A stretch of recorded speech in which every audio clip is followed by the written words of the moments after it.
اس زمانے میں جس کے پاس 3,500 روپیہ 52.5 تولہ چاندی کی کیا قیمت ہے؟ 60 روپے تولے سے ضرب کر لو، زیادہ لمبا چوڑا اس کا نصاب نہیں ہے۔ میں نے ایسے لوگوں کو دیکھا جن کے پاس 10,000 روپیہ جمع ہے مگر قربانی نہیں کرتے۔ بعض کہتے ہیں سال ابھی نہیں گزرا، مسئلہ سن لو، قربانی کے لیے سال گزرنا مال پر لازم نہیں ہے۔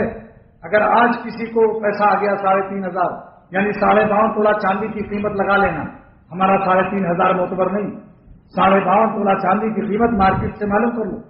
اگر آج آ گیا تو سمجھ لو قربانی واجب ہو جائے گی، اس پر سال گزرنا لازم نہیں ہے۔ آج ہی ایک صاحب MSc ہیں، سائنس سے MA کیے ہوئے ہیں، میرے ایک دوست نے پوچھا کہ مجھ پر قربانی واجب ہے، وہ بھی کوالیفائڈ ہے، پوچھنے والا بھی، دونوں کوالیفائڈ ہیں۔ تو وہ صاحب کہتے ہیں کہ ابھی تو آپ کا سال گزرا کہ نہیں؟ ان کا سال تو نہیں گزرا، ان کا پھر آپ کا قربانی واجب نہیں۔ اس نے آ کر مجھ سے پوچھا، میں نے کہا MSc صاحب سے کہہ دو کہ ذرا فتویٰ دینے کی کرسی پر ابھی نہ بیٹھیں، کیونکہ یہ مسئلہ بحثی زیور میں بھی نہیں، اس لیے جلدی نہیں ملے گا۔ یہ مفتی اعظم پاکستان نے مسئلہ لکھا کہ اس قربانی کے لیے سال گزرنا لازم نہیں۔